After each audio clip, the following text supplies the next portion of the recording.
ఆయన హైదరాబాద్లో స్పీచ్ ఇచ్చిపోతారు అధ్యక్ష. 3 రాష్ట్రాలు కొత్త ఏర్పాటు చేసిన అదే ఎన్డీఏ.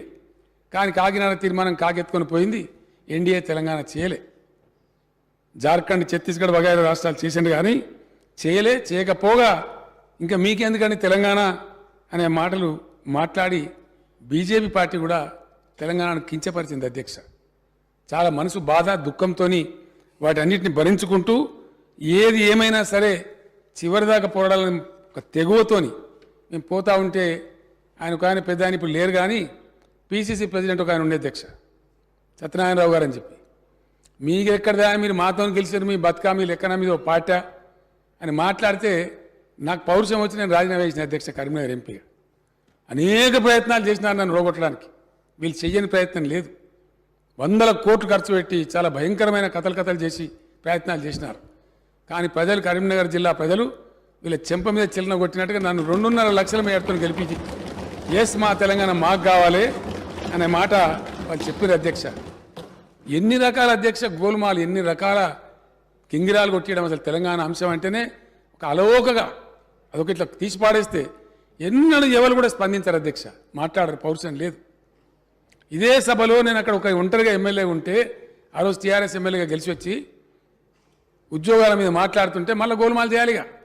మళ్ళీ పిల్లలందరూ లేస్తున్నారు, అడుగుతున్నారు కేసీఆర్ ఎక్కడ పోయినా వేల కొద్ది మంది వస్తున్నారని చెప్పి గిరిగిలాన్ కమిటీ అని నోటీస్ చంద్రబాబు నాయుడు గారు. నిన్న మళ్ళీ కమిటీ మీద కమిటీ, మళ్ళీ గిరిగిలాన్ కమిటీ ఏందా బాబు? గిరిగిలాన్ కమిటీ ఎందుక? కూతవేడు దూరంలో ఉంది సెక్రటేరియట్. 5 గంటలకు పోదాం, మన ఇద్దరం గేట్ కాడ అటో నిలబడదాము, ఒక ఆనపకాయ చేతులు పడుకుందాం చెరొకటి, వెళ్ళిన నెల ఇది ఏంద్రా అని అడుగుదాము. ఆనపకాయ అనోడు తెలంగాణడు, సొరకాయ అనోడు ఆంధ్ర, ఇంకేమున్నదా దీనికో పెద్ద కమిటీయా? ఇంత దూరం కూడా మాట్లాడాల్సిన అవసరం ఏర్పడదు అధ్యక్ష. ఇది సత్యం. నేను ఇదే సభలో మాట్లాడిన అధ్యక్ష, అక్కడ కూర్చొని నిరంజన్ రెడ్డి గారు కూర్చున్న ప్లేస్లో కూర్చొని ఇదే సభలో ఈ మాట చెప్పాల్సిన పరిస్థితి. అంటే ప్రతి సందర్భంలో ఏదో రకంగా తెలంగాణ ప్రజలను అమాయకులను చేసి వంచి గోల్మాల్ చేయడం వల్ల 58 సంవత్సరాలను సుమారు 6 దశాబ్దాలు తెలంగాణ సర్వస్వం కోల్పోయింది అధ్యక్ష. ఎంత భయంకరమైన పరిస్థితులు అధ్యక్ష. ఆకలి సావులు, ఆత్మహత్యలు, వలసలు, కరెంటు కోతలు, అనేకమైనటువంటి బాధలకు 20-30 ఎకరాల భూమి ఉన్న రైతులు కూడా నల్గొండ జిల్లా, మెదక్ జిల్లా నారాయణఖేడ్ ప్రాంతం నుంచి, మహబూబ్ నగర్ నుంచి హైదరాబాద్లో వచ్చి ఆటో రిక్షాలు నడిపిన పరిస్థితి అధ్యక్ష. ఇంత దయనీయమైన పరిస్థితి, మనందరం దానికి సాక్ష్యమే. ఇవాళ కథ ఏంది, ఇవాళ పరిస్థితి ఏంది అనేది ఈ రకంగా కూడా అనేక రకాల కార్యక్రమాలు జరిగినాయి అధ్యక్ష. ఇదంతా జరుగుతుంటే రోసయ్య గారు ఆయన 14F తీసుకొని వచ్చినారు. ఒక పక్కన ఉద్యమం జరుగుతుంటే 14F తీసుకొని వచ్చినారు.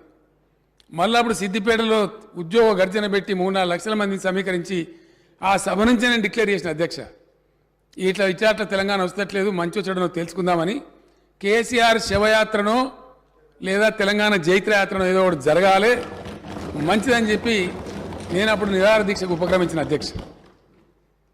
నిరాహార దీక్షకు ఉపక్రమిస్తే దాని మీద నానా టీకా టిప్పని చేసి నన్ను అరెస్ట్ చేసి ఖమ్మం జైల్లో పడేసి ఆ నుంచి నిమ్స్కి తెచ్చి ఇక్కడ పెట్టి చివరికి వీడు దసరా ఏమి అప్రతిష్ట పాలవుతామని చెప్పి లోక్సభ అంతా అట్రుప్తా ఉంది అధ్యక్ష. ఆయన లేరు, చనిపోయినారు దివంగత ములాయం సింగ్ యాదవ్ గారు.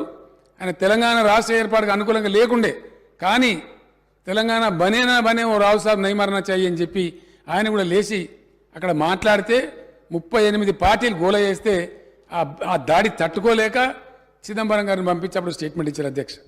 వెంటనే తెలంగాణ ఏర్పడే ప్రక్రియ మొదలు పెడుతున్నాం అని చెప్పడం, మళ్ళా ఆంధ్ర లాబీలు ఒత్తిడి చేయగానే మళ్ళీ డామ్ అని ఆయన వెనక తీసుకున్నారు అధ్యక్ష. ప్రకటన చేసింది కాంగ్రెసే, మళ్ళీ దాన్ని వెనకకు తీసుకున్నది కాంగ్రెస్. ఆ తీర్పు ద్వారైనా మీకు జ్ఞానోదయం కలుగుద్దని ప్రజలు భావించరు.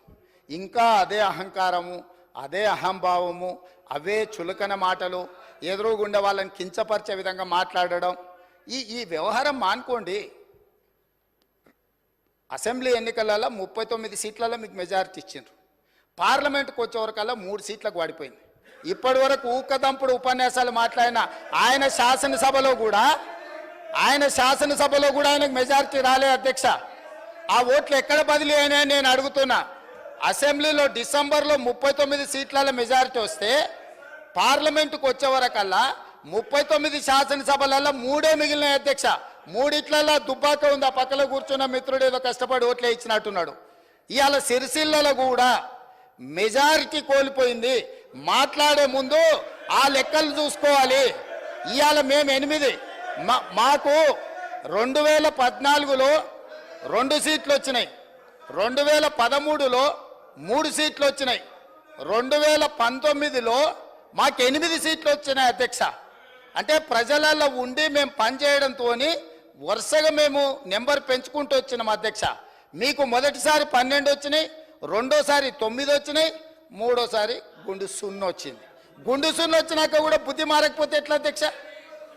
ఇప్పటికైనా విధానాన్ని మార్చుకోండి, తెలంగాణ ప్రజలకు క్షమాపణ చెప్పండి. మీరు